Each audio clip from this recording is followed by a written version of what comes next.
The winter wind bit through the small town of Maplewood like an unforgiving knife. Snow blanketed the ground, turning the streets into silent rivers of white. In this quiet town, life moved at its own slow pace. Neighbors knew each other's names, and doors were rarely locked. It was a place where kindness was currency and community mattered more than anything. Amelia Hart lived at the edge of town in a modest cottage surrounded by ancient oaks. She was known for her warm heart and open hands, the kind of woman who always had room at her table for anyone in need. Since her husband had passed 2 years earlier, she had become even more deeply connected to the people of Maplewood, volunteering at the church and knitting scarves for the children. That evening, as dusk fell and the temperature dropped, Amelia sat by the fire in her cozy living room, sipping tea. The wind howled outside, rattling the windows, when suddenly, there was a faint knock at the door. She frowned, surprised. It was late for visitors in Maplewood. She wrapped her shawl tighter around her shoulders and opened the door just a crack. Standing on her porch was a young man, shivering violently, his clothes soaked from the snow. His eyes were a piercing blue, full of exhaustion and desperation. "Please," he whispered, his voice hoarse. "I'm freezing, can I come in?" Amelia's heart clenched. Without hesitation, she opened the door wider and pulled him inside, closing the door against the storm. He introduced himself as Thomas, a traveler caught in a blizzard, stranded far from home. He had no family nearby, no place to stay. Amelia busied herself preparing a warm blanket and some soup while Thomas sat by the fire, slowly regaining some color in his cheeks. She noticed the weariness in his eyes, the quiet dignity beneath his ragged exterior. For Amelia, it was a simple act of humanity, a person in need, a warm hearth, a moment of kindness. But the next day, word spread through Maplewood and the simple act became something else entirely. The morning sun peeked through frost-covered windows as Amelia prepared breakfast for Thomas. The warmth of the kitchen was a stark contrast to the biting cold outside. Thomas, now sitting at the small wooden table, slowly ate the porridge she had made, his hands still trembling slightly. Amelia watched him quietly. There was something about his presence, gentle, yet reserved. He wasn't just a drifter. He carried a weight in his eyes, as if life had been especially unkind to him. But here, in her home, he seemed almost peaceful. Across town though, the story was growing into something else entirely. At the bakery, Mrs. Simmons wiped her hands on her apron, whispering to the postmaster, "Did you hear? Amelia Hart took in that stranger last night. Such a risk, don't you think? What if he's trouble?" The postmaster frowned, lowering his voice. "I don't know about trouble, but it's unusual for someone like Amelia, always so proper. Why would she bring a stranger into her home at night?" At the church, the news spread faster. The deacon shook his head in disbelief, his eyes narrowing. "A lone man, unknown, staying under Amelia's roof. It doesn't sit right with me." In Maplewood, where everyone knew everyone else's history, and reputations were fragile threads, such gossip traveled quickly and took on a life of its own. Meanwhile, Amelia remained unaware of the storm brewing beyond her front door. She focused on helping Thomas regain his strength, feeling a quiet satisfaction in her act of kindness. But deep down, she felt the first prickles of unease. There was something about the way the town would look at her now, though no one had said anything directly. That afternoon, a knock came at her door again, but this time it wasn't Thomas. It was Mrs. Henderson, a neighbor known for her sharp tongue and suspicious eyes. "I heard about your guest," Mrs. Henderson said, folding her arms tightly. "Do you know anything about him? What if he's trouble? It's not safe to have strangers wandering around, especially at night." Amelia smiled politely. "Thomas is just a traveler caught in the storm. He needed help, so I gave it. It's nothing more." Mrs. Henderson's eyes narrowed. "People in town will talk. Amelia, you should be careful." As she left, the cold wind seemed to follow her, and Amelia realized that kindness wasn't as simple as she had thought. That evening, Thomas sat by the fire, his gaze distant. "Why did you help me?" he asked softly. "Most people would have turned me away." Amelia looked at him, her eyes warm. "Because I believe we should care for one another, especially when life gets hard. No one should be left out in the cold." Thomas smiled faintly, but there was a sadness beneath it. "I've been left out in the cold more times than I can count." The silence between them was filled with unspoken stories of loss, hardship, and the yearning for acceptance. Outside, the snow continued to fall, blanketing the town in silence. But inside Amelia's home, a different kind of storm was gathering, one fueled not by winter winds, but by suspicion and fear. The town's whispers were growing louder, and soon they would reach a point where Amelia's simple act of kindness might cost her more than she ever expected. Days passed, and Thomas gradually recovered under Amelia's care. The cottage, once quiet and solitary, now hummed with life, the flicker of the fireplace, the soft murmur of conversation, and the occasional clatter of dishes. For Amelia, it was a comforting rhythm. For Thomas, it was a refuge from the harshness of the world. But outside, the air was thick with suspicion. At the town square, voices whispered behind hands and doors. "Did you see how close they sit together by the fire?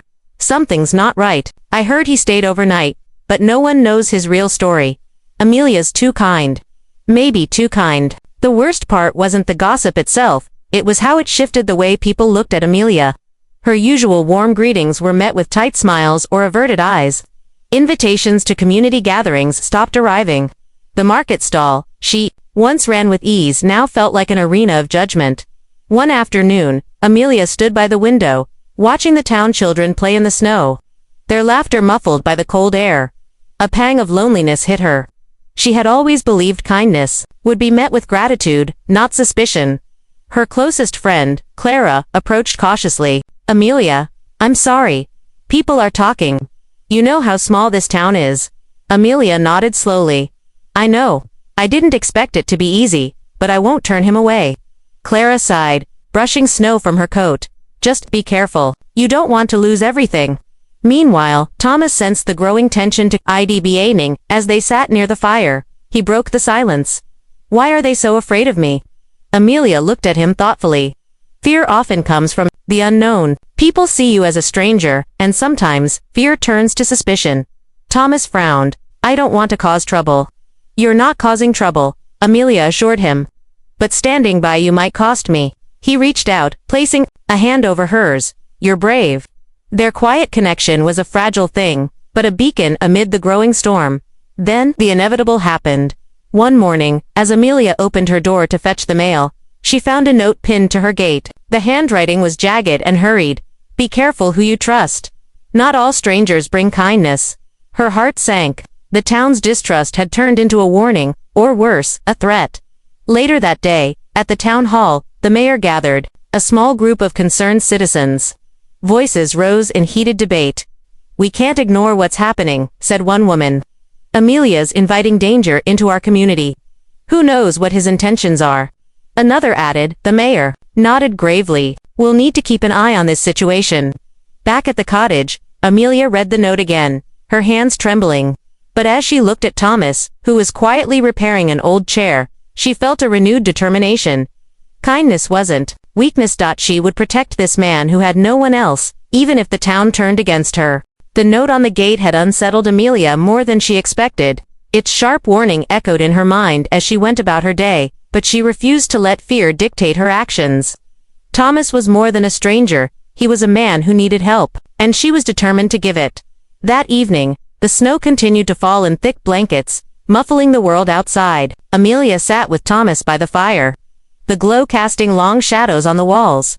"I'm sorry you have to face this," Thomas said quietly, looking down at his hands. "I never wanted to bring trouble to your door." Amelia smiled, reaching out to place a hand over his. "Kindness isn't trouble. Sometimes, standing up for what's right means facing the storm." Days turned into weeks, and the cold winter gripped Maplewood tightly. Thomas slowly became part of Amelia's daily rhythm. He helped with chores, repaired fences, and even started teaching local children how to read in the small church basement. Despite their efforts, the town's suspicion simmered beneath polite smiles. Neighbors whispered behind closed curtains, and children were told to stay away from Amelia's house. One morning, as Amelia gathered firewood near the edge of her property, a group of townsfolk appeared at her gate. Their faces were stern, eyes guarded. "Amelia," the mayor began, his tone measured but firm, "we're worried about your guest. This isn't just about kindness anymore. People are uneasy." Amelia stood tall, her voice steady. "Thomas has done nothing but good since he arrived. I trust him, and I ask you to do the same." "But the rumors." One woman hesitated. "Rumors don't define a person," Amelia replied. "Actions do. And his actions have been nothing but helpful and kind." The crowd murmured uneasily, some nodding in agreement, others still skeptical. Later that evening, Thomas confided in Amelia. "I never expected to find such resistance here. I thought kindness would be enough." Amelia shook her head gently. "Kindness is a choice, sometimes the hardest one. But it's also what makes us human." In the following weeks, the tide began to shift. A few neighbors, curious and moved by Amelia's courage, started visiting. They saw Thomas's quiet generosity, his gentle spirit. Slowly, the whispers changed from suspicion to admiration. One afternoon, the children from the church came to Amelia's house, laughing and playing. Thomas read aloud stories, his voice, soft but alive with passion. Amelia watched them, heart swelling with hope. But even as acceptance grew, the scars of doubt lingered in the town's memory. One bitterly cold night, a fire broke out in the barn next to Amelia's cottage. Flames licked the sky, and smoke curled thick and black. Neighbors rushed to help. But as the fire was brought under control, some muttered about arson. Amelia's heart ached as she stood beside Thomas, the smoke settling over the snow like a dark cloud. "We'll rebuild," she said firmly. "Together." Thomas nodded, eyes steady. Together. The fire was a harsh reminder that kindness sometimes comes with a price. But it also revealed the strength of those who chose to stand with her. Amelia realized that while the town might take time to fully embrace Thomas, their shared humanity could never be extinguished, not by rumor, not by fear, not by fire. The morning after the fire was cold and quiet. The barn's charred remains stood as a stark reminder of the night's destruction. Amelia and Thomas walked among the ruins, the snow settling softly on the blackened wood. Neighbors gathered at a distance, their faces a mix of sympathy and suspicion. The fire had shaken the town, but no one knew for sure if it was an accident or something more. Amelia's heart was heavy, but her resolve remained strong. "We'll rebuild," she said quietly, turning to Thomas. "This won't break us." Thomas nodded, his jaw tight with determination. "They want to scare us, but we won't let fear win." In the days that followed, a few neighbors who had once been wary came forward with offers of help. Mrs. Simmons brought warm blankets. The blacksmith donated tools.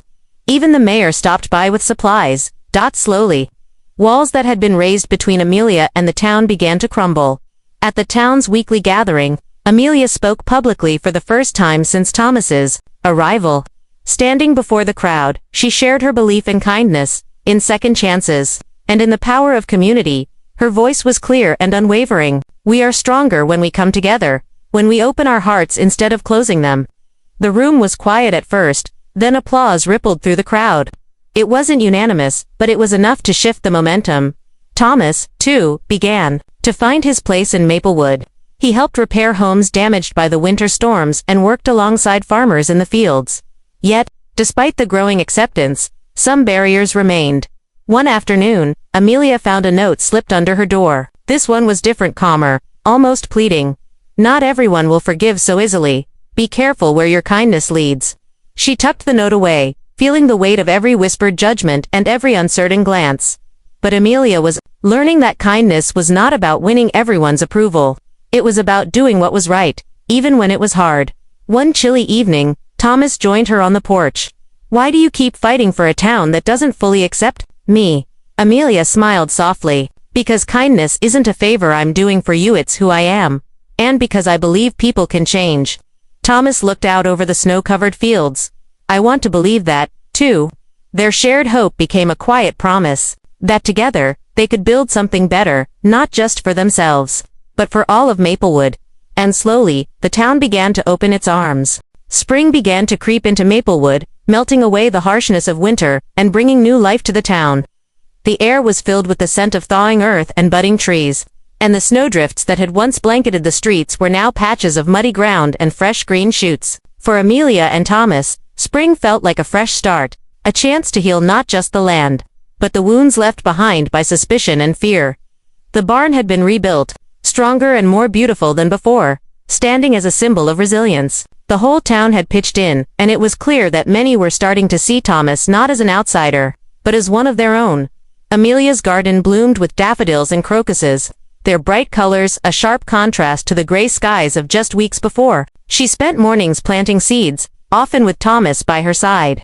Together, they worked quietly, hands in the earth, nurturing growth.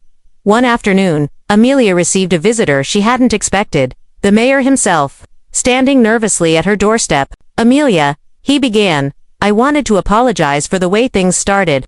I underestimated the strength of your kindness and the goodness in Thomas." Amelia smiled warmly. "It's not about apologies, Mayor. It's about learning and moving forward together." The mayor nodded, relief washing over his face. "We're lucky to have you both." That same week, the town organized a festival to celebrate the coming of spring. It was the first community event Thomas attended, and Amelia watched as he shared stories with children, laughed with farmers, and danced with neighbors who had once avoided him. At the festival, Amelia and Thomas stood hand in hand beneath strings of colorful lights. For the first time since his arrival, Thomas felt the warmth of belonging, not just from her, but from the entire town. But even as hope blossomed, Amelia knew the journey wasn't over. There would always be those who doubted, who whispered in shadows. Yet she believed that kindness had the power to outshine even the darkest rumors. As the sun set over Maplewood, painting the sky in hues of pink and gold, Amelia whispered, "We did it." Together, Thomas squeezed her hand.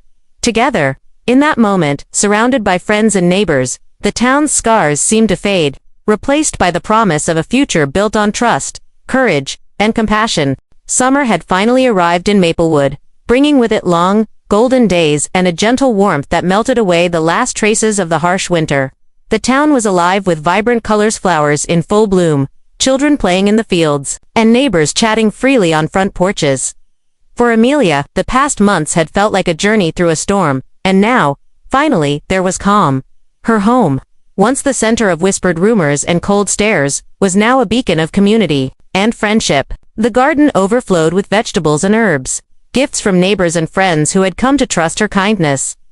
Thomas stood beside her on the porch one late afternoon, watching the sun dip low over the horizon. The warmth on their skin was a stark contrast to the chill of the winter, when he had first arrived at her door. "I never imagined I'd find a place like this," Thomas said softly, "a place to belong." Amelia smiled, squeezing his hand. "You belong here. You've earned it every day with your kindness and courage." The town had changed, too. The people of Maplewood had learned that fear and suspicion were easy, but kindness and understanding required bravery. Slowly, the walls that had once divided them had crumbled, replaced by bridges built on empathy. That summer evening, the town gathered for a potluck dinner in the square, a tradition Amelia had helped organize. Tables lined with dishes filled the air with the scent of fresh bread, roasted vegetables, and sweet pies. Children laughed and chased fireflies while adults shared stories and dreams. The mayor raised a glass to Amelia and Thomas, thanking them for reminding everyone what it meant to be truly human. Amelia looked around at the faces glowing in the firelight, friends, neighbors, and once strangers now united. Her heart swelled with gratitude.